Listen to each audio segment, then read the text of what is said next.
Saudara-saudari, Injil kita pada hari ini diambil dari Injil Lukas bab 16 ayat 19 sampai 31.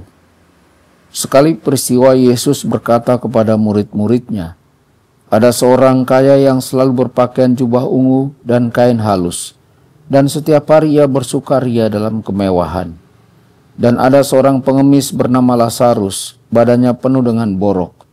Ia berbaring dekat pintu rumah orang kaya itu dan ingin menghilangkan laparnya dengan apa yang jatuh dari meja orang kaya itu. Malahan anjing-anjing datang dan menjilati boroknya. Kemudian matilah orang miskin itu lalu dibawa oleh malaikat-malaikat ke pangkuan Abraham.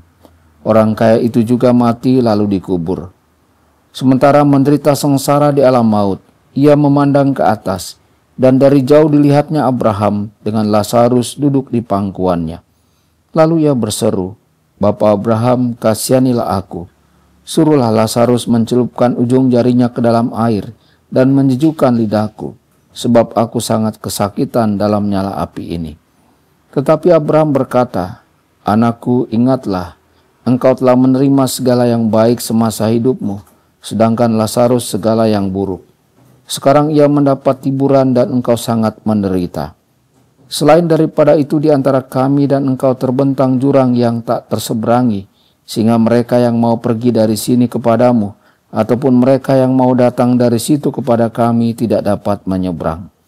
Kata orang itu, 'Kalau demikian aku minta kepadamu Bapa, supaya engkau menyuruh dia ke rumah ayahku, sebab masih ada 5 orang saudaraku, supaya ia memperingatkan mereka dengan sungguh-sungguh, agar mereka kelak jangan masuk ke dalam tempat penderitaan itu.' Tetapi kata Abraham, 'Ada pada mereka kesaksian Musa dan para nabi, baiklah mereka mendengarkan kesaksian itu.' Jawab orang itu, 'Tidak, Bapa Abraham, tetapi jika ada seorang yang datang dari antara orang mati kepada mereka, mereka akan bertobat.' Kata Abraham kepadanya, 'Jika mereka tidak mendengarkan kesaksian Musa dan para nabi, mereka tidak juga akan mau diyakinkan, sekalipun oleh seorang yang bangkit dari antara orang mati.' Demikianlah sabda Tuhan. Terpujilah Kristus.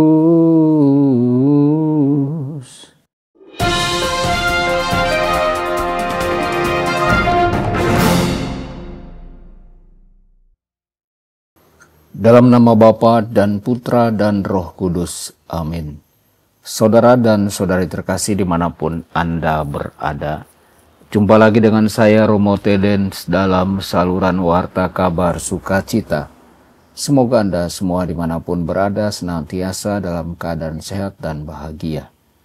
Ada seorang kaya yang selalu berpakaian ungu dan lenan halus serta makan dengan mewah setiap hari. Dalam perumpamaan kali ini, Yesus tidak mengutuk kekayaan, tetapi mengingatkan kita semua bahwa orang kaya memiliki kewajiban moral yang serius untuk membantu orang miskin. Selama beberapa generasi, ajaran sosial Katolik telah menekankan tanggung jawab ini. Ingatlah pepatah para bapak gereja, berilah makan orang yang sekarat karena kelaparan, karena jika Anda tidak memberinya makan, Anda telah membunuhnya.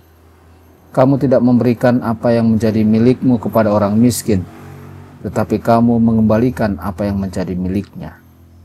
Kasih kepada sesama, dan terutama kasih kepada orang miskin, yang di dalamnya gereja melihat Kristus sendiri, diwujudkan dalam penegakan keadilan. Saudara-saudari, marilah kita periksa belas kasih kita selama masa Prapaskah ini, berdasarkan kitab 1 Yohanes bab 3 ayat 17 sampai 18.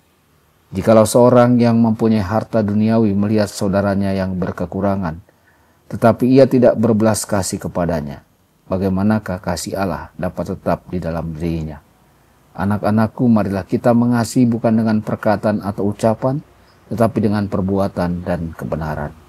Saudara-saudari terkasih, orang kaya itu tidak terlalu peduli dengan Lazarus, tetapi ia rupanya sangat mengasihi kelima saudaranya, sehingga ia meminta agar mereka diberi peringatan, supaya mereka jangan sampai masuk ke dalam tempat siksaan yang sama dengannya. Abraham menjawab bahwa Musa dan para nabi sudah cukup memperingatkan mereka. Bahkan Abraham menambahkan, Jika mereka tidak mau mendengarkan Musa dan para nabi, mereka juga tidak akan diyakinkan jika ada orang yang bangkit dari antara orang mati. Yang mana itulah yang Yesus lakukan untuk menyelamatkan kita semua.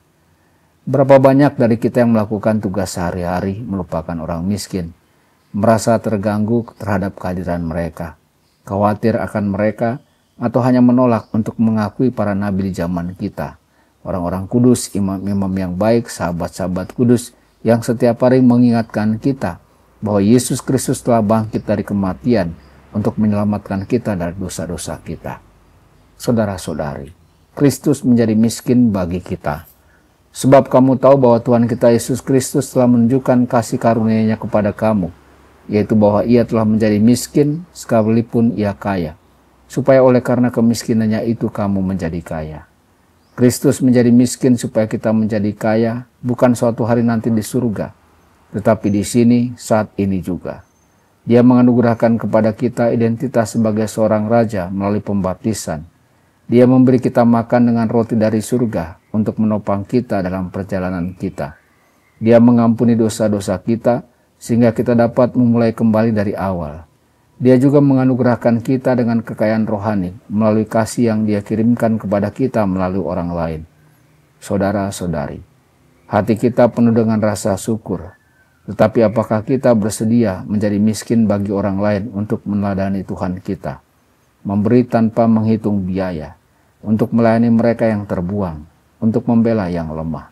Tuhan Yesus memberkati dan menyertai Anda semua. Sabda Allah adalah kebenaran. Sabda Allah adalah kehidupan.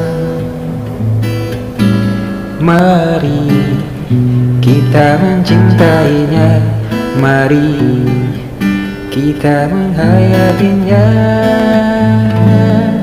Ya Tuhan yang ku muliakan,